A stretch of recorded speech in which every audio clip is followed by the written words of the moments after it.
Olha que coisa boa, que coisa boa. Eu aqui vou tirar qualquer questão de ser suspeito e vou deixar logo apresentar que é o seguinte: Miltinho Aragão é meu amigo particular. Então não adianta a gente querer aqui, né, fazer aquela coisa linear. Não, Miltinho Aragão é meu companheiro, é meu parceiro. Já militamos muito, muito, em muitas situações. E é um prazer imenso você estar aqui para essa conversa no Palpite, na rádio O Imparcial e para o jornal O Imparcial. Bem-vindo, Milton Aragão.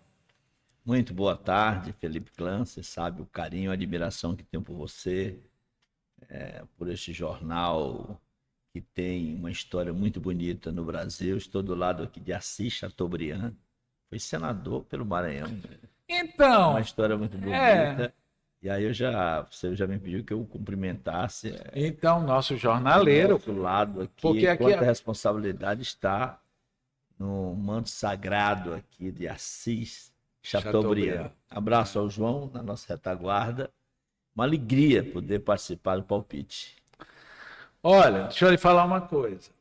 Eu pedi para o nosso competente Jonathan, seu secretário de comunicação, para que Jonathan me mandasse uma biografia e mandasse, né, assim, as ações, né, desses meses agora, desses 6, 7 meses. Depois, eu nem vou abrir aqui. Não dá. Só se a gente passar 8 horas conversando, porque aqui não é entrevista, aqui é conversa. Aqui o entrevistado pergunta, mas o entrevistado também pergunta. Então é melhor não ter pergunta. Aqui é uma leitura de cenário. Miltinho, é pior. Aí que eu queria entender. Eu estava vindo para cá e vim pensando isso. É pior você já ter uma história contada ou é melhor você estar no primeiro mandato? Porque quando você tem, eu fiquei pensando aqui, meu Deus, quando você tem uma história contada, né? Como é que você pode ser o diferencial de tanta coisa que já se fez? Porque o cara não é reeleito porque as pessoas acham ninguém bonito. Concorda comigo? Né? Você quer achar gente bonita, liga a televisão, vai para as redes sociais. O que é mais complicado na tua visão como gestor, né? É você se reinventar, é inventar, o que é? Ou é entender o cenário que você vive? A volta a ser prefeito de São Mateus foi uma engenharia, né? Uma engenharia que eu estava na Assembleia Legislativa, ocupando uma cadeira, estava muito feliz. E o Ivo não foi aceito pela Justiça por ter assumido como vice-prefeito, meu vice-prefeito, Um ao equívoco. tempo da Covid. Já tem decisão posterior fazendo essa abertura. Tinha decisões do município da Paraíba, a gente acreditava que seria deferido, mas não foi. E o prazo agora é de 20 dias, é um prazo peremptório, último, se não substituir, a votação pode ser nula e o segundo colocado Sim. ser declarado o eleito. E aí nós tínhamos uma decisão muito difícil e eu tive que voltar. Né? E essa volta foi assim, de última hora, não teve nenhum planejamento, algumas pessoas ainda levantaram suspeita de que estava tudo combinado, não estava. E aí eu tive que fazer desafios pessoais nessa volta, de que eu teria que fazer uma gestão muito melhor do que eu fiz, e as condições recebidas de, do Ivo, da gestão do Ivo, e não da gestão que eu recebi lá em 2013, de uma ruptura, né? É muito diferente você suceder uma gestão de continuidade e você assumir uma gestão de ruptura de outro agrupamento político, cabeças pensantes, enfim. Então foi muito difícil lá em 2013 e foi muito fácil, está sendo muito fácil ter recebido do Ivo Rezende uma gestão bem avaliada,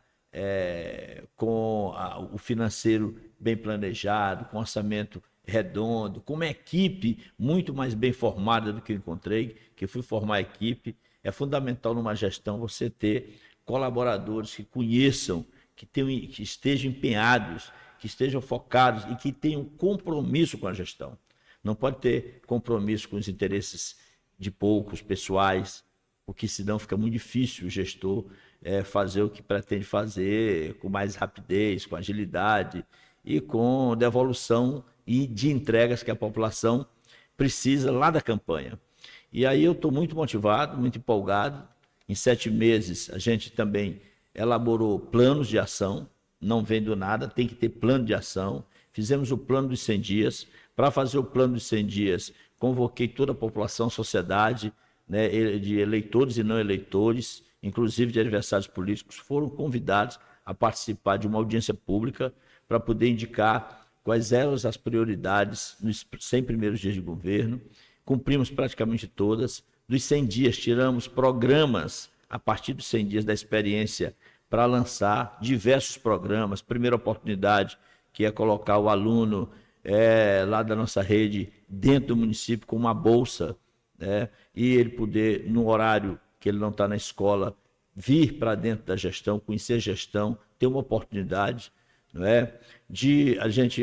O programa de habitação, né, que está sendo um sucesso muito grande, você identificar pessoas de muita vulnerabilidade que precisam ter uma casa, uma vida melhor, e a gente vai lá sem nenhum critério político, sem nenhum critério de lado, e você identifica essas pessoas através do CAD único, assistência social e a Secretaria de Habitação, e vai lá construir uma casinha. Enquanto essa pessoa está com a casa construída, no máximo do dia que sai e do dia que volta, 60 dias, pago um aluguel social para ela, né? Então, a gente tem feito algumas coisas muito bacanas.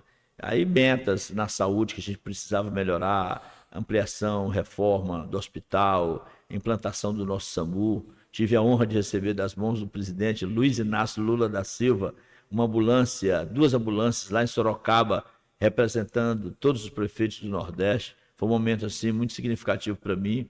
E a gente vem colocando em pauta todos os dias ações para a gente cumprir, para a gente fazer entregas para a população.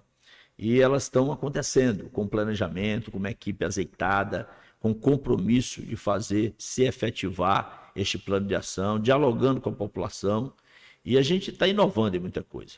Essa foi, Felipe, a razão de eu voltar a ser prefeito e me reinventar. Eu digo sempre isso, eu teria que me reinventar para encontrar estímulos, motivação, como é que se diz? Desafios para poder ser um grande gestor e ser uma referência como gestão para o Maranhão, para ajudar os colegas, porque é um 4º mandato seguido de um mesmo grupo, também tem esse aspecto, não é um primeiro mandato, não é um 2º mandato, então a gente tem que fazer muito melhor do que os mandatos que passaram, pelas condições que foram criadas, e aí entendo eu que uma das coisas que eu posso contribuir é de poder dizer, olha, aqui em São Mateus é possível fazer. Outros municípios, então, é possível também, óbvio, fazer parecido, igual, ou com alguma reformulação, ou até melhor do que a gente, que é o colega pega aquilo e implementa para melhor. Então, o compartilhamento das informações dos gestores, das gestões, ela é muito importante para contribuir com o Estado. E a gente, você estava lá do meu lado na FAMEM, quando a gente fazia os diálogos pelo Maranhão, que era o Qualifica Maranhão, discutindo com os colegas, e eu sempre batia na tecla, quando ia representando o Ivo, quando tinha a oportunidade de falar, de que as boas práticas nos municípios do Maranhão e fora do Maranhão, elas têm que sempre que ser colocadas na mesa. Porque se você faz uma boa prática em São Mateus, ela pode servir para um município lá a 300, 400 quilômetros de São Mateus. E vice-versa. O que está acontecendo lá na região Tocantina, às vezes de um município pequeno, ele pode muito bem ser aproveitado para fazer um Ctrl-C, Ctrl-V em São Mateus. Por que não? Mas eu preciso só saber. Para que eu saiba, eu preciso compartilhar essas boas práticas. Então, eu batia muito nessa tecla. E agora, voltando a ser prefeito, eu quero poder contribuir com o meu Maranhão. O Maranhão é um estado que me incomoda bastante. Ficar lá na ribeira dos indicadores sociais, como penúltimo ou último, lutando há muito tempo, que não é da agora, lutando há muito tempo. Vez por outra tem boas notícias, o governador Carlos Brandão tem se esforçado muito, tem dado diversos dados aí que nos alegra, que nos anima, tem se esforçado bastante. O governador que trabalha domingo a domingo, quero exaltar isso. Eu fico muito feliz de vê-lo, né, com muita disposição, que não para, é intenso, mas mesmo assim tem muitos desafios. Muitos desafios. E com a potencialidade que o Maranhão tem, a gente pode sim enfrentar esses desafios juntos, todos os gestores, né, os vereadores, os prefeitos, o governador. O governador tem um sentimento municipalista muito forte, mas a gente tem que estar mais próximo, a gente tem que compartilhar estas informações para dar velocidade, né, nos rumos do Estado.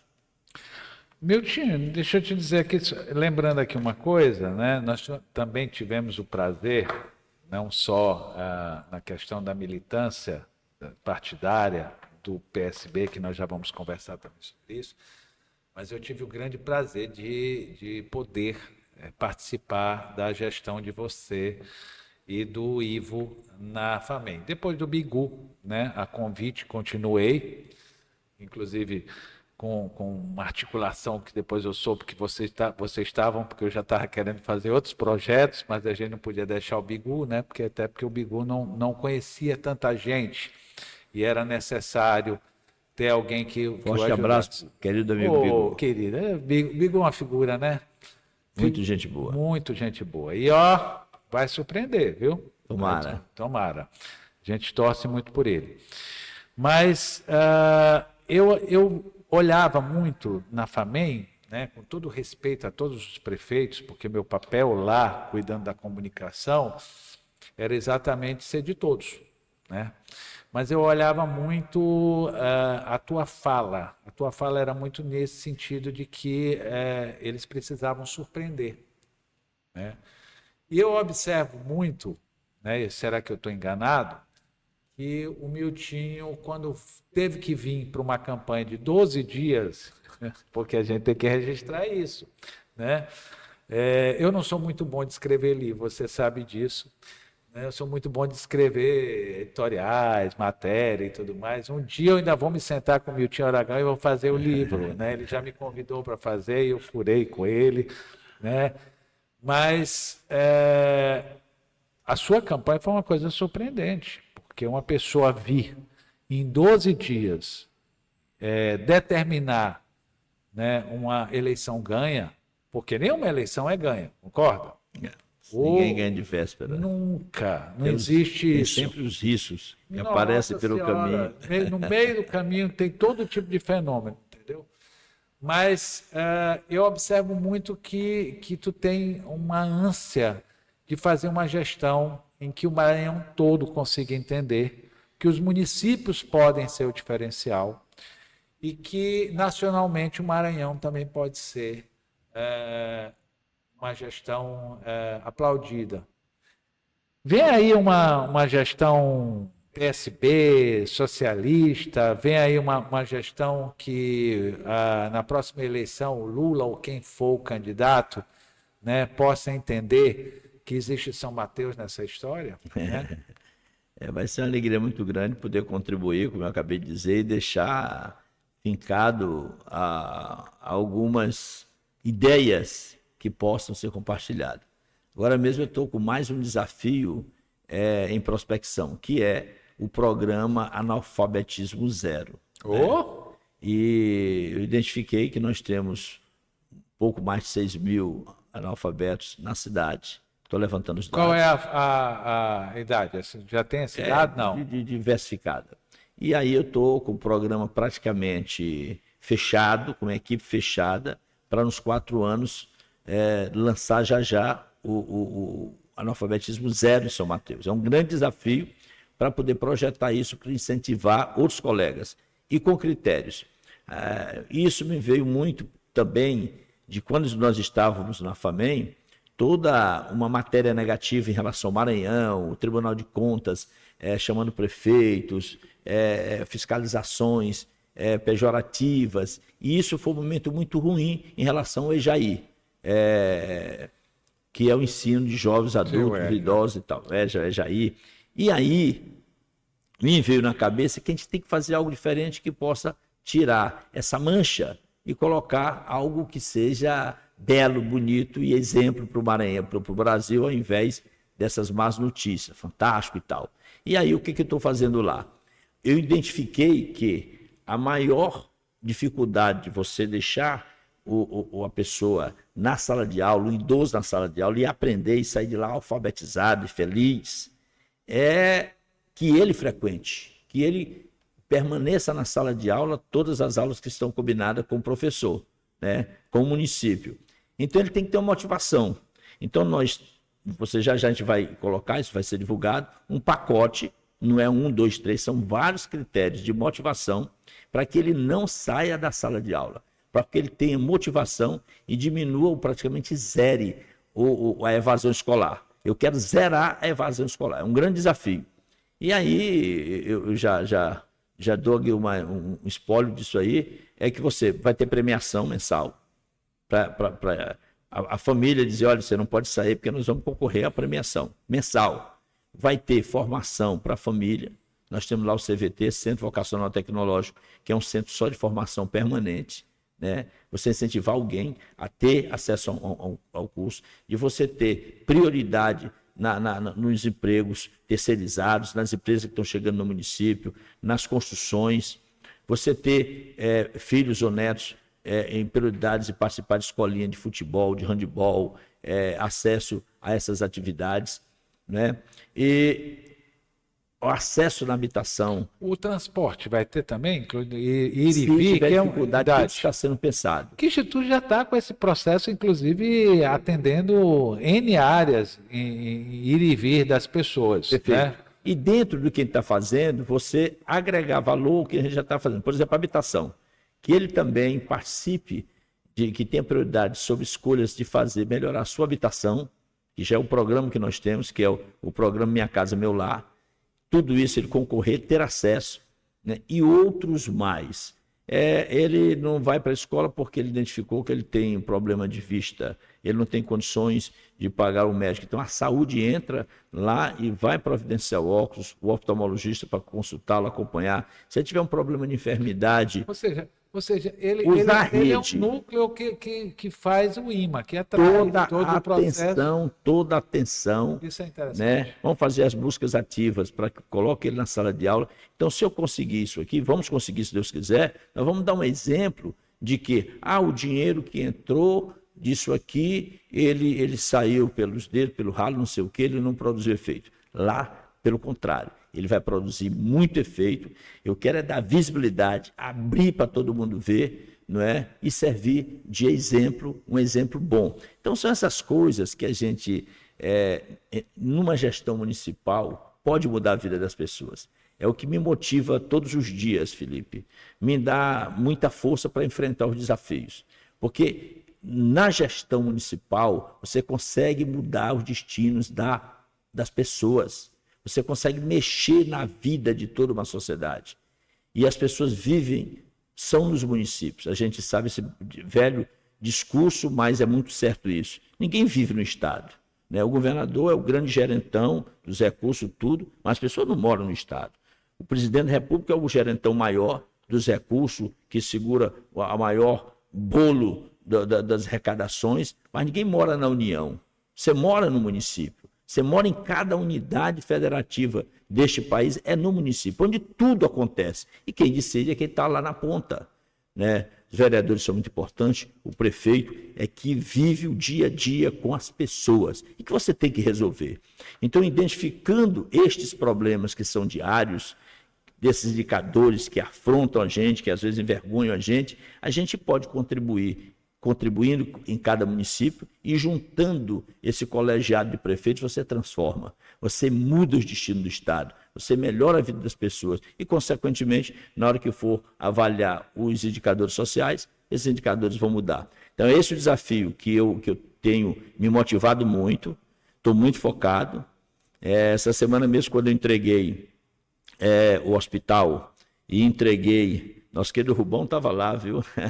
Saiu comigo. Eu fui convidado. Eu vou registrar que eu fui convidado, mas eu estava aqui numa missão do jornal, pedi muitas desculpas, né? Mas queria muito ter ido. Juro que queria. Seguiu comigo, Felipe, vendo algumas obras, algumas coisas que não são necessariamente obra, mas que transformam. E aí eu fui visitar junto com o Rubão E ele ficou encantado. A primeira escola creche de São Mateus. O que é isso? A escola creche possibilita que uma mãe, né, em condições difíceis do dia a dia da vida, para ajudar no orçamento familiar, ela possa levar o seu filhinho, o bebê, para a escola para ser cuidado com toda a atenção, com todas as condições, né, físicas, para que ela possa trabalhar. Se ela quiser voltar para amamentar ali no intervalo do trabalho dela, ela vai, e saber que a criança está muito bem cuidada. Precisa ver a escola. O Rubão ficou muito entusiasmado com a camazinha, com o sofá para amamentar, tudo pensado, uma engenharia pensada tudo para aquilo, né? A banheira para fazer o higiene das crianças, o alimento, ela fica o dia todo. Então, nós vamos amanhã inaugurar a primeira escola berçário de São Mateus. Então, é um dos projetos de muitos que a gente elaborou. Eu tenho 15 projetos novos em São Mateus. Fora aqueles que nós anunciamos. Ao todo, nós temos 15 projetos em andamento. Não, porque nós a partir do a gente até brincou aqui no jornal e falou assim, escuta, mas precisa de mais de uma página para dar conta. Fora aqueles, ainda tem novos. Nós temos diversos programas elaborados, a gente pegou essas metas e formatou para programas, para que ele vire um foco diário das secretarias, das pastas, e a gente trabalha todas essas pastas também de forma única. Eu digo, a gestão, ela não é uma ilha. É muito ruim quando uma gestão, um prefeito, tenha secretarias que cada um ache que lá é algo independente. Não, você tem que trabalhar de forma compartilhada. As secretarias que têm recursos, as secretarias que não têm recursos, todo mundo tem que usar a estrutura em favor do coletivo, de uma só gestão.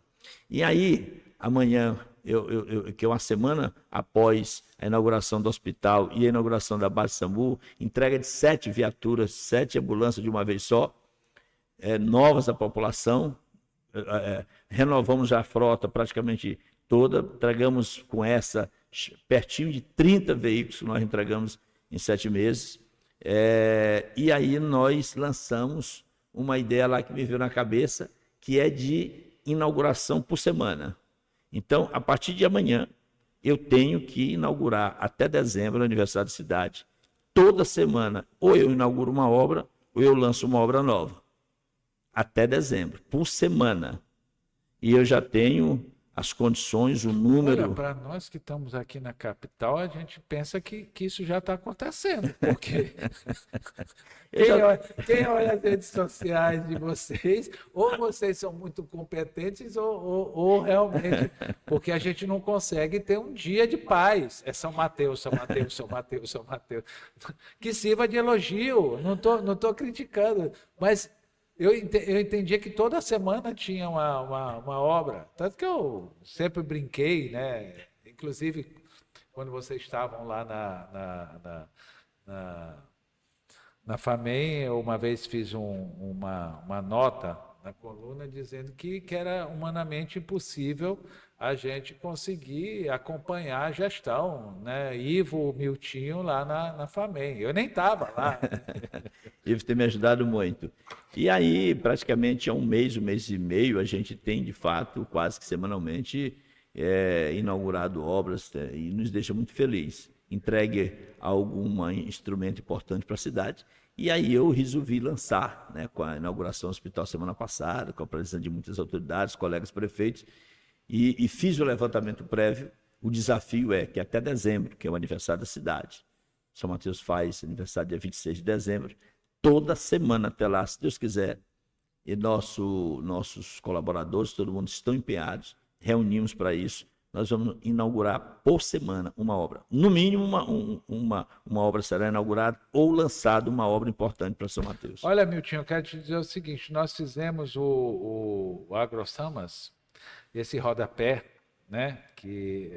Deu muita sorte, o imparcial nos deu muita sorte, viu? Projeção, claro. Não, eu quero te dizer o seguinte, nós vamos deixar esse rodapé aqui para tu fazer, não é comercial não, é porque agora está lançado o desafio, porque somente divulgando, porque é muito corajoso vir aqui no Jornal Imparcial, com quase seus 100 anos, né? E dizer que toda semana vai lançar um projeto ou vai inaugurar um projeto. Bom, eu de ti não duvido nada, mas quero lhe dizer que que o Imparcial, com 8 milhões de acessos mês, né, vai estar acompanhando isso. Deixa eu te perguntar só uma coisa aqui, para depois a gente falar o que a gente mais ama, eu e tu, né, que é política partidária, que é todo esse marketing político, todo esse processo que você é mestre nisso. Aquele projeto de fortalecer os cursinhos, que aquilo foi uma coisa que mexeu muito comigo. Como é que está isso? Tá? De vento em popa, todos os anos, o número de aprovados vestibulares, né? Hoje Enem é muito grande, né? O EMA, a UFMA e universidades da região, né? Porque você hoje, ao nosso tempo, fazia vestibular para a UFMA, era só UFMA. Do Piauí era só do Piauí. Sim. Agora você faz pela pontuação, escolhe Sim. com a faculdade, né? Então nós temos em 5 estados, que são esses que pela estatística, e a gente acompanha isso permanentemente, nós temos um número muito grande de universitários, muito grande. E dentre esse número de universitários que sempre estão cursando, a gente tem a Casa do Estudante em São Luís para aqueles mais vulneráveis, com risco de voltar para o interior porque não tem onde morar, porque não tem condições para pagar uma kitnet e tal. Então, desde o 3º ano, foi lá atrás, no meu 2º mandato, a gente criou a Casa do Estudante Universitário, uma casa mobiliada, com internet, com as condições, com 2 pavimentos, meninos e meninas. Aí tem toda uma gestão compartilhada dos pais e da gestão e dos próprios alunos, né? Tem dado muito certo e tem voltado para São Mateus e para outros municípios diversos profissionais. Então, hoje a gente já tem profissionais em todas as áreas, médico, engenheiro, agrônomo, advogado. É um sucesso absoluto que eu digo aos colegas prefeitos que podem abraçar este projeto. Ele está muito consolidado, já é o G10, né? Geração 10, são 10 anos. 10 anos. De pré-universitário, né? 7 de Casa do Estudante Universitário em São Luís, e a gente convive isso com muita alegria, muito sucesso, e muitos bons exemplos assim, emocionantes ao longo dessa história. Eu até assisti uma vez um depoimento, foi aí que eu acordei para esse projeto e fui perguntar para vocês, gente, o que é isso aqui? Que depoimento é esse aqui? E tudo mais. Mas vocês, hoje, eles voltam para a Terra? A maioria volta. A maioria. Nós temos lá, por exemplo, que é um símbolo, que é o Adriano, doutor Adriano. Doutor Adriano. Foi esse depoimento que você me deve chamou a ter atenção. visto. A mãe vendia mingau na porta do Banco do Brasil. Mãezinha dele, que criou ele, foi criado pela avó, né? E aí, hoje ele é médico da cidade, assim, o depoimento já ajudou a mãe, ajudou a família, casa, tem um carrinho dele. É um orgulho da cidade, Adriano. E um excelente profissional, muito dedicado, estudioso, respeitado. E tem outros. Recentemente agora, no meu gabinete, eu recebi, assim, foi muito bonito, agora, a menina que passou para a Universidade de Tocantins, da cidade federal, pela pontuação, para medicina. E para medicina.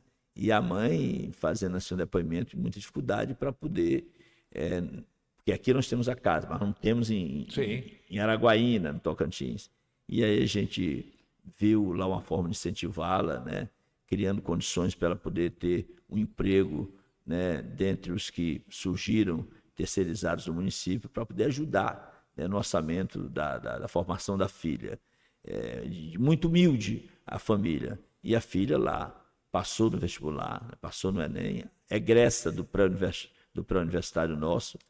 E a gente vê que as pessoas só precisam de oportunidade, Felipe. A imensa maioria das pessoas não precisa estar buscando o dinheiro, isso ou aquilo do político, do governante. Ela quer oportunidade.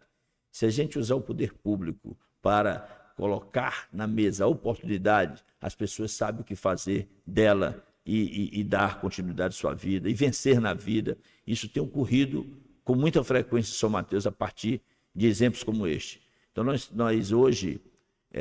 um levantamento do diretor do pré-universitário, que São Mateus seja um dos municípios com o maior número de universitários por metros quadrados do Maranhão. E olha que são só 10 anos. Porque todo vestibular, todo Enem passa um número muito grande. São 200 vagas, né? Já fazem um vestibular local, que é para poder ingressar no pré-universitário. E desses 200, sempre aprova um número cada vez mais crescente. Para quem está em casa, quem são os professores? São professores de alto nível, né, tarimbados de São Luís, dos grandes cursinhos, que dão aula intensamente no final de semana, e a gente já avançou para, durante a semana, eles também têm disponível, através de um link, aulas, né, gravadas, para poder dar continuidade e ter um maior número de horas-aulas ao longo da preparação. Então, ele É ao tem... vivo ou é gravado? Gravado. Ele tem o presencial, final de semana intenso, sábado e domingo, no auditório lá, que são 200 vagas, e ele tem, ao longo do tempo, para aumentar a carga horária desses mesmos professores gravado. Então, isso aumenta o poder de informação para estes alunos e de competitividade. Então, o nosso número tem aumentado de alunos aprovados nas universidades federais, particulares que o governo banca com esses diversos incentivos que dão. Né? A gente tem pessoas muito humildes, muito humildes. Você, acho que tu lembra da sobrinha do Jonatas? Sim, sim. A mãe é enfermeira, tá, auxiliar de enfermagem, trabalha em Alto Alegre, e a filha está quase formando aqui em Direito da UNDB. Lembro disso. Né? Tudo bancado pelo governo federal e aluna e moradora da Casa Estudante. Ela já tem estágio nos 2 lugares, menina muito bem avaliada, estudiosa, esforçada, que ela já alugou, para abrir a vaga para outro aluno que mais precisa, ela tem as condições próprias, como aluna da UNDB, para poder se bancar aqui em São Luís. Mas lá no início foi o quê? Foi o pré-universitário que criou essas condições para ela. Então, assim, são exemplos muito fortes, concretos, palpáveis. Alguns colegas prefeitos já foram lá olhar. Eu creio que hoje uns 5 municípios já iniciaram o pré-universitário. Você que está me ouvindo aqui através do programa Palpite, todo o Maranhão, essa grande audiência, está São Mateus de portas abertas para você conhecer, para ver de perto. E eu creio que onde colocar, pode ter certeza que vai dar muito certo. Miltinho, nossa, a gente vai ficar 3 dias aqui, né? Daqui um pouco nosso diretor Célio vai descer aqui, vai dizer assim, chega gente, né? Hoje quando eu disse para ele, olha, nós vamos ter o prazer de receber Miltinho Aragão. Ele disse, conseguiu? O que tu fizeste? Sequestrou ele de São Mateus? Porque tem uma coisa que tem que ser registrada aqui.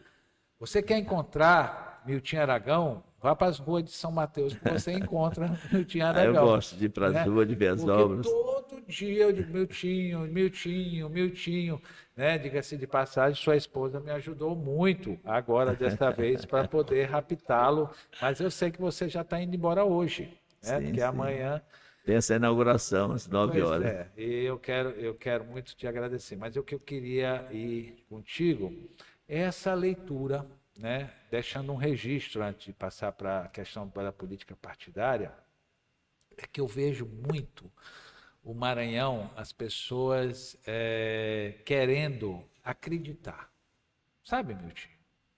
Então, assim, eu dou muito um exemplo de São Mateus, porque lá em São Mateus, as pessoas não eram desafiadas, as pessoas eram chamadas a acreditar.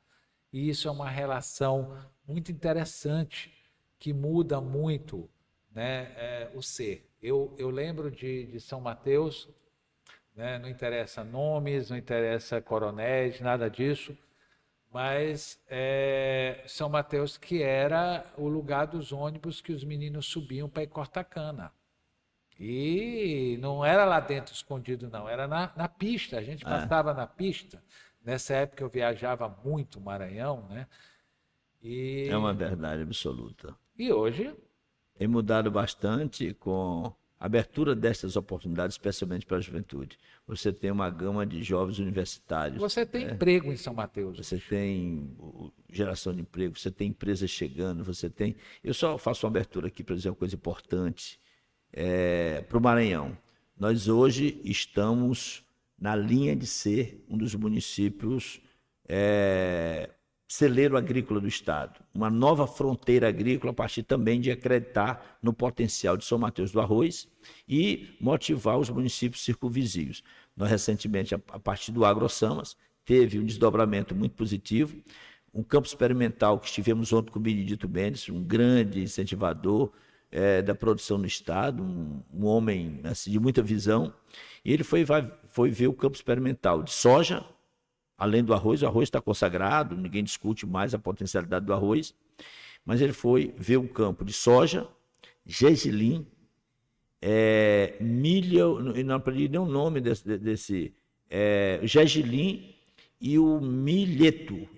São 4 culturas diferentes para serem cultivadas entre safra e outra, não ficar só uma safra. E aquilo oxigena melhor a terra, enfim. Explicação lá deles que conhecem muito mais do que eu só sou entusiasta. E ele ficou encantado e a gente está buscando atrair investidores para a gente ter a armazenagem, a secagem e a industrialização. O Matheus, o seu Wilson Matheus, reunimos com ele nesse período e ele se colocou à disposição para comprar todo o arroz beneficiado do São Mateus, todo. Ultrapassamos 2 milhões de sacas este ano. 16 mil hectares no município de São Mateus. E no entorno de São Mateus, 30 mil hectares. Então, São Mateus tem tudo para ser a balsa do arroz. Beneficia, ele ensaca e vende. Hoje não beneficia. Vai para Itapecuru e beneficia lá numa multinacional chamada Camil. Tá. E na Copérgia, em Miranda. São 2 unidades. Essas unidades não estão mais suportando a produção nem de São Mateus. E quando é que vai ter essa de São Mateus? E aí que nós estamos atrás. O AgroSamas também tinha esse caráter de puxar a discussão, os olhares do Maranhão e do Brasil. Já vamos fazer uma visita em Santa Catarina, de 28 a 3 de setembro, agora, com um grupo de trabalho que nós formamos. Dia 9 tem já um encontro grande com todos os produtores da região. Já fizemos outro antes de preparação deste grande encontro, chamando os investidores. Estamos recebendo constantemente já investidores de outros estados. Vamos em loco em Santa Catarina, como eu acabei de dizer, e Rio Grande do Sul, para mostrar São Mateus para o Brasil e dizer, venha para São Mateus, invista em São Mateus, que você terá retorno. Você vê que com essa produção toda, nós não temos ainda uma indústria de beneficiamento de São Mateus. E são essas coisas que, às vezes, o Estado ainda patina, não avança na velocidade que tem de potencial. A cidade de Turvo, em Santa Catarina, que será uma das visitadas por nós, ela tem 15 mil habitantes, ela tem 10 mil hectares plantadas e ela tem 10 indústrias, que tem toda a cadeia de secagem, armazenagem e industrialização. E aí, essas são as respostas de por que, às vezes, o estado de Santa Catarina está na velocidade muito maior do que a nossa, lá na frente, e a gente está aqui atrás. Então, precisa que os olhares, bancada federal, os governantes como um todo, a Sagrima, possa olhar São Mateus não como um município, eu vou fazer porque eu tenho que apenas ajudar um aqui, colher o meu tio, não. Não é essa a visão. E nem quero isso. Né? E nem quero. É uma visão de Estado, uma visão de crescimento, de abertura de uma nova fronteira agrícola para o Maranhão. E aí já contratamos um consultor de Santa Catarina. Isso que eu ia te perguntar. Ele já esteve em São Mateus prospectando a terra. Ele foi secretário de Agricultura de 3 governos de Santa Catarina, doutorado em Nova Zelândia, no Canadá, professor de Universidade do Paraná e Santa Catarina, já está trabalhando conosco e já nos deu relatório. E assim, a olho nu, no segundo dia que ele esteve visitando a área de Salangô e outras áreas, ele disse, Deus foi muito generoso com a cidade de São Mateus. Então, São Mateus propõe seu polo, e nós estamos hoje fazendo um projeto que não é mais para São Mateus. Então, Coroatá está dentro, Vitória do Mearim, Arari, Miranda, Matões do Norte, Cantanhede, Pirapemas, Alto Alegre. Então, nós temos ali um entorno de 8, 10 municípios que vai ser um conglomerado da produção. E isso vai impactar não só São Mateus e nem só a região, é o Maranhão. Né? Um dos homens que estão investindo hoje já em São Mateus, o Márcio da Biossíntese, ele veio de Luiz Eduardo Magalhães, já está implantando os negócios dele lá. Ele disse, olha, São Mateus tem mais potencial do que Luiz Eduardo Magalhães. E Luiz Eduardo Magalhães hoje é um dos maiores PIB do país. 115 mil habitantes. E 25 anos atrás era povoado do município de Barreira, na Bahia. Então lá a produção, a partir da produção, se agigantou e hoje é uma realidade do Brasil. Então, por que não São Mateus e o polo de São Mateus? Então, nós temos que pensar grande, nós temos que pensar, e aí que eu volto a dizer, como prefeito, eu tenho que cumprir meu papel, eu tenho que fazer algo pelo meu estado, porque o Maranhão tem muitas potencialidades. Aqui nós estamos falando, né, da agricultura, que pode também conviver muito bem, já está tudo acertado, da agricultura familiar e o grande produtor. Eu ia chegar a isso. Onde é que entra os pequenos agricultores nesse processo? É questão muito mais de cultura. Que eu também Ayrton acho. Spins, E de inseridos. Ayrton Spins definiu isso muito bem, estava lá, a SAF representado, o governo representado nessa reunião que fizemos recente, as coisas estão acontecendo. Ele disse, olha, isso é um preconceito, achar que a agricultura familiar é sinônimo de pobreza. Não é. Então, Santa Catarina, a maioria dos produtores são da agricultura familiar. A minha família, eu já te contei isso, a minha família é de colonos. Os meus avós tinham 20, 30, 40, 50 hectares, entendeu? Que era agricultura familiar e era extensão da plantação.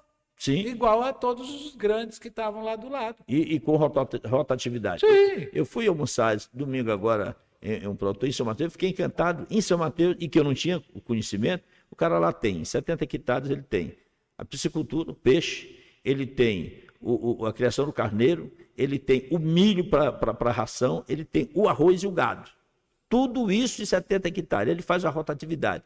E o Ayrton disse isso, a agricultura familiar é isso. E lá em Santa Catarina, no Rio Grande do Sul, as propriedades são mais ou menos nesse modo, Sim. E produzindo milhares e milhares de grãos, de gado e tudo. Ontem, na visita que o Benedito Mendes fez, ele também disse isso. Ele diz, olha, acabou essa história do pequeno e do grande. Eu tenho áreas que trabalham comigo que tu não sabe quem é pequeno e quem é grande, o cara que tem 50 hectares e o cara que não tem 500. Não tem mais cerca, Milton. O máximo da cerca é o mato, é a reserva de floresta e tudo mais. Então, a tecnologia favorece isso. Então, nós podemos conviver com todos esses segmentos, crescendo, melhorando a vida do povo, gerando riqueza, gerando renda. E eu estou muito convencido de que, nesses 4 anos, minha maior contribuição em São Mateus, além dessas obras, desses pacotes de programas que nós estabelecemos e vamos lutar para cumprir a todos, vai ser o lançamento dessa fronteira agrícola, que já ocorreu, para a gente tornar São Mateus e o polo de São Mateus, em torno de 10 municípios, como um grande celeiro agrícola, uma alternativa de melhoria do nosso Maranhão. Eu estou muito convencido disso. O governador Brandão é muito entusiasta, a gente tem conversado. Zé Henrique Brandão é outro cara também, vai em São Mateus esses dias, já está se propondo a também ir para investir numa área que ele conhece muito bem, ele já tem isso enraizado, a vida toda, a família, muito bem estabelecido, e eu creio muito que essa união de forças a gente vai ajudar a transformar não só São Mateus, não só o polo, mas o Maranhão. Olha, deixa eu só fazer aqui um registro. Eu fui eu não sei se eu fui pelo amigo Miltinho ou se eu fui pelo jornal, mas eu fui pelo jornal. Vamos dizer que eu fui pelo jornal porque eu fui fazer reportagem. Eu entrei no AgroSamas, né? E tem umas coisas que são muito fortes na vida da gente. Eu parei, fiquei olhando, tinha até um jornalista, o Gregory Polon, né, estava do meu lado, e disse que foi. Eu disse, Gregory, eu fiz a primeira feira do Agrobalsas. Fiz a segunda e a terceira. Né? Inclusive, na terceira, nós já estávamos na Ana Maria e no Globo Rural, para tu ter uma ideia. Eu estava na Mirante. Estava aqui e lá na Mirante. Eu entrei, Miltinho, e eu falei isso, né, quando eu dei entrevista lá, eu fui para entrevistar e acabei sendo entrevistado. Que quando eu entrei, eu tive essa sensação, que em 3 anos o AgroSamas vai ser tal qual, igual a Agrobalsas, a Expoimp, a Expoema, grandes feiras. Mas eu não sei porque eu tive uma sensação de que o AgroSamas vai ser uma das maiores do Brasil. Eu posso estar enganado. Que Deus abençoe, vamos lutar muito por isso. Não sei se é porque tem uma figura no meio lá, né, que é terrível, chamado Milton Aragão. Mas por falar em terrível, eu queria conversar uma coisa contigo. Política. Política é uma coisa que nos encanta, né, Milton? A vida toda. Nós somos filiados históricos do PSB. Você mais hoje em dia do que eu, né? Eu só continuo filiado, porque nunca me deixam eu sair do partido, mas realmente eu não participo da vida partidária. Sei que ainda existem os movimentos, que você tem uma relação muito estreita. E agora, novamente, nós vamos ter, né, o nosso partido sendo colocado, vamos dizer assim, à venda. Eu, como filiado, eu posso falar, você fala como você quiser. Tá? Não é o Miltinho que está afirmando isso aqui na mesa do palpite. Eu estou dizendo porque nós já vivemos isso com outros políticos e todos eles passaram pelo PSB e o PSB do Maranhão sobreviveu. Mas, novamente, Miltinho, quando o partido está lá se estruturando, se ajeitando, trazendo as militâncias para começar de novo segmentos serem fortalecidos e tal, aí novamente a direção nacional vai entregar o partido por causa de pedido político. É muito dolorido assistir isso. Eu estou falando como um filiado, tá? Eu não estou falando como uma pessoa da imprensa, nada disso. Como é que é a tua leitura desse negócio aí? Agora vão novamente entregar, aí o partido, o governador vai sair, a Iracema vai sair, os prefeitos vão sair, os vereadores vão sair. Nós vamos começar do zero de novo e não sabendo o que nos cabe? Como você bem abordou, o PSB não é um partido qualquer. Opa, Não é vamos um partido respeitar. cartorial. Nunca. Tem uma história muito forte de resistência, de figuras que marcaram e marcam o Maranhão, o Brasil, que deve ser respeitado, né? Que tem uma essência. E eu creio muito que as autoridades partidárias que hoje estejam à frente, um jovem, que é o João Campos, que se propõe Que está num rabo de foguete, viu, meu no amigo? futuro presidente desse país, né, a seguir o caminho do querido pai Eduardo Campos, que inevitavelmente seria presidente da República, não é? Nosso querido e dileto amigo. E eu sei que ele deve estar vivendo um dilema, tem eleição ano que vem, não só no Maranhão, mas outros estados podem ter dificuldade, até pela história que o partido tem. Quem se propõe a ser grande quer abocanhar, quer botar por perto, quer colocar ali como um apoiador o partido, ter lá a sigla colada em qualquer campanha grande. Então, por conta disso, pelo atrativo que tem, pela história que tem, né, vai ser muito assediado. E no Maranhão, a gente sabe, não é segredo para ninguém, os problemas que vive um grupo que tem dado características de rompimento, de rachadura. Tu acha que ainda está na característica ou o sine qua non já rompeu isto? A política é muito dinâmica e às vezes quando a gente pensa que tudo se acabou, volta um namoro por algum motivo, às vezes até por sobrevivência, por uma necessidade, por uma conveniência, né? Isso volta à mesa a ter um diálogo, né? E tem uma eleição do presidente da República que não vai ser fácil, Tu política acha que o nacional. Lula interfere no Maranhão? Tem que intervir, né? Seja qual rumo for, sendo certo ou errado, ele vai ter que ser chamado para ser o magistrado desta situação. Não há outra mesa que resolva isso. Não creio. Isso não, eu não creio. Hoje só o presidente da República que vai chegar ao momento que ele vai ter que assumir a liderança deste imbróglio no Estado, né, que é muito significativo. O Maranhão Tu acha que ele não foge dessa história? nem deve, né? Porque ele não foge por necessidade de sobrevivência, né? É a vida dele que está em jogo. Porque ele é que está na pior eleição, acho que da vida dele. É ele que vai estar na reta. Então o Maranhão foi um dos estados que fez a diferença. Ele ganhou a eleição por menos de 2%. Sim. E a gente, o Maranhão só tem 2%, mas foi 2% que Sim. decidiu. A vida toda nós sempre fomos colocados à parte. A política é assim, quem tem um voto e perder vira 2. Então, o 2%, quem não achar que é significativo a nível de Brasil, é só perder que vira 4%. aí complica muito mais a vida. Então, o presidente da República vai sim sentar, já deve estar mandando os seus, né, representantes discutir isso, e eu espero, né, que o presidente possa tomar uma decisão, primeiro, que possa ir buscar a reeleição, né? A gente vê o que está acontecendo agora no mundo com as loucuras aí dos tarifaços, o que repercute você eleger alguém que depois não deu a destinação adequada da vida do povo, impacto hoje para o mundo, não é só para o Brasil. Então, nós vamos viver um momento de muita tensão, o próprio Supremo corre riscos, a gente vê toda hora, está muito claro isso. Se a eleição de presidente da República tiver um revés, isso vai impactar lá, entendeu? Isso está muito claro, tá escrito nas estrelas. Vão pedir impeachment de muita gente aí. Então, como eu acabei de dizer, por conta, às vezes, dessa necessidade ampla, pode, quem sabe, ter aí uma reviravolta, uma volta de discussão das mesas, em proveito do salvamento de uma causa maior, né? Mas não tem sido fácil, não tem sido fácil, isso é verdade.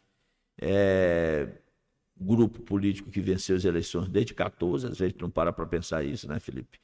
Fomos vencedores juntos em 14, 18, 22, são 3 eleições seguidas, e o Maranhão vem melhorando de cada quadriênio. E eu disse no início da minha entrevista, eu só estou fazendo este grande governo lá em São Mateus porque é um governo de continuidade. Quando o governo é de ruptura, completamente diferente. Então, por que romper, né, essas cortinas que está dando certo? Por que romper? No interesse de alguns, por interesse de umbigo, por interesse de vaidade, né? Tudo isso tem que ser avaliado, né? E o povo é o principal, quem vai sofrer os impactos ou não disso. Ele a finalidade. E que vai depois também rejeitar quem criou processos que Também, atrasam. porque Nós assistimos isso. Ele é o avalizador. Nós assistimos um Jackson sendo derrubado. E o que aconteceu com o grupo Sarney é um reflexo do que foi do grupo do Jackson. O povo não foi para a rua, mas na eleição depois Deu troco. Deu troco, mas definitivo. Deu troco. Nós fizemos uma vez, eu e você, eu me recordo, nós ficamos conversando horas e fizemos essa avaliação matemática de calendário. Eu me lembro bem dessa nossa conversa. E nós corremos o risco de estar assistindo isso no Maranhão. Entendeu? Né? Talvez não esteja essa visão. Eu acho que precisa se ter discernimento, porque não está tendo. Aquela velha máxima, combinou com o povo, tem que combinar com o povo, né? Sim. Quando você não combina, às vezes não dá muito certo. Então, é preciso saber o que o povo está pensando, o que o povo está refletindo.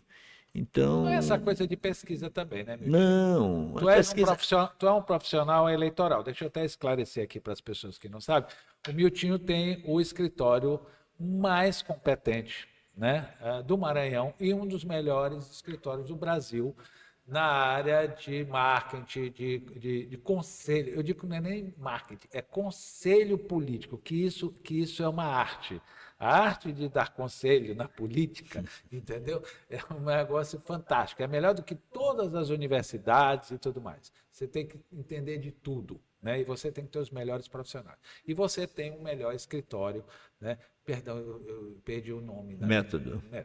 Né? Você tem um melhor método, pronto, entendeu? E eu já assisti muitas palestras que vocês produziram e tudo mais.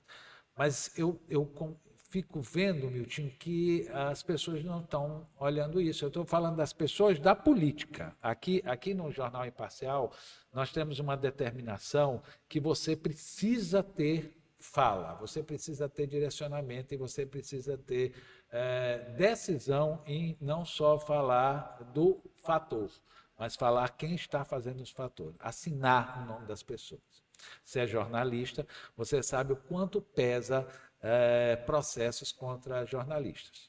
Tu tá entendendo? Eu mesmo já fui citado 57 vezes, não perdi nenhuma vez, graças a Deus, mas porque sempre tive um comportamento muito sério, né? Mas eu olho que não está sendo visto isso.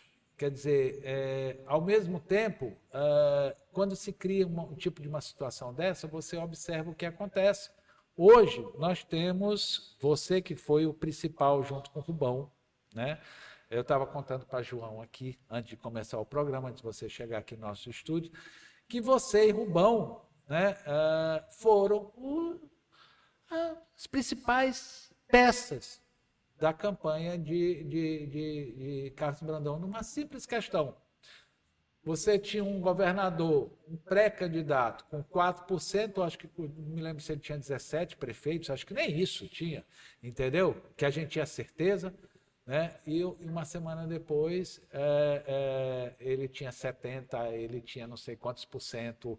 Então, por causa de quê? Por causa de uma leitura correta na hora certa. Vocês pararam de discutir política e foram fazer campanha. Eu nunca vou me esquecer disso, porque isso está guardado muito. Foi a maior lição que eu tive desses anos todos. Foi exatamente entender que tem hora que não adianta ficar reclamando, batendo, brigando, dialogando. Não, vai ficar para ali. Não. Então vamos se encarar, vamos se enfrentar e vamos ver o que dá, que é o que está acontecendo. O Brandão chamou todo mundo para os caras mostrarem as armas deles. Ou eu estou enganado? Né? E botou o sobrinho. Agora, ele botou o sobrinho porque ele é o governador ou porque abriram um espaço? Porque o Braide não assume que ele é pré-candidato? Né? Porque o Felipe fica numa discussão e não consegue comandar o grupo dele. Eu vejo muito nesse sentido. Eu gostaria que não fosse assim. Mas é um fato. O Orleans, hoje, está na estrada como pré-candidato porque eles deixaram ele entrar. Ou tu não tem essa leitura? É isso mesmo, é a alternativa que foi permitida ao governador, né? Foi da escolha como candidatíssimo agora e sem volta do sobrinho Carlos Orleans Brandão, né? Tem o mesmo nome, né? Isso ajuda bastante, porque já mandaram um vídeo de Milton Aragão falando o nome do Orleans. Eu disse, esse Milton é um gênio. O menino tem muita sorte, né? O mesmo nome, o né? mesmo nome. É uma das dificuldades de qualquer candidato é de ser conhecido. Então ele já está conhecido antes de ser, porque o nome Carlos Orleans Brandão está espalhado todo o Maranhão, é o nome do governador. Eu não consegui falar contigo, mas eu consegui falar com a tua assessoria para ver, né? Publicar, porque essas coisas é muito para blog, que gosta de fuxico e tal. Mas eu mandei e disse, gente, me mandaram agora isso aqui. Não, mas o nome é o mesmo. E eu parei e disse, opa, não é que eu não me toquei para isto, tu tá entendendo? Né? Não seria base para nenhuma matéria minha, mas eu achei fantástico essa questão.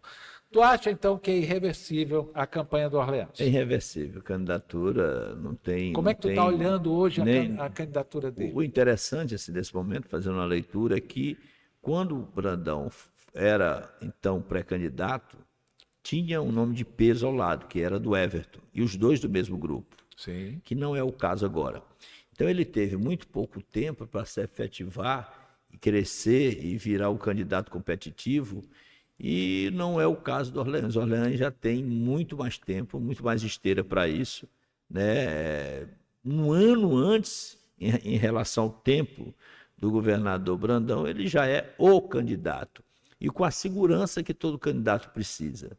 No direito, a gente tem a segurança jurídica que baliza muita coisa. Na política, você tem a segurança política de ser ele o candidato. Ele não vai para a convenção para disputar com A ou B. E de legenda. Ele não vai ter dificuldade no grupo que teve o Brandão, entre o Brandão e o Everton. Ele já é o candidato. Toda a classe política do Maranhão e do Brasil sabendo, não é? Não tem mais volta. Então, isso é um facilitador. Isso o ajudará bastante. E no contraponto disso, um candidato que nunca disse que é candidato. Você acabou de dizer que é o prefeito Braide. E a meu ver, porque você não me perguntou, mas eu vou dizendo, por que ele não disse que é candidato? Porque de fato hoje ele não é candidato. Porque se ele disser que é candidato, fica feio depois ele dizer. E por que ele não disse que é candidato? Porque ele não tem certeza, porque ele não tem as condições criadas, ele está tentando criar as condições.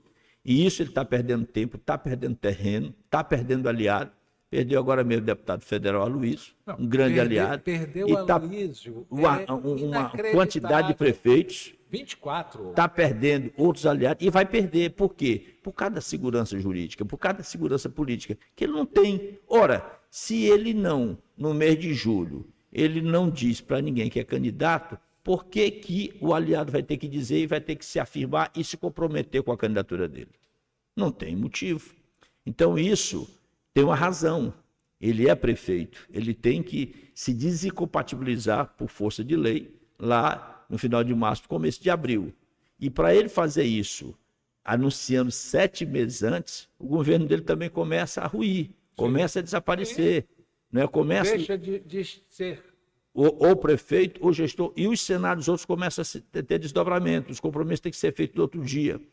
E chegando lá em março, e o candidato do governo se efetivando e melhorando a cada dia, que é o que está ocorrendo, ele vai pensar não só 10 vezes, ele vai pensar 200 vezes se ele deixa, né, o orçamento dele para cuidar, a cidade que ele se propôs a governar, né, está muito bem avaliado, sim, em São Luís, né, o Maranhão tem 217, município que só representa 14% dos votos do Estado, e aí é um dilema muito difícil de ser antecipado, entende? Então, ele vai ter que ver tudo isso e vai ter que ver como é que está o candidato, como é que está o governo lá em março.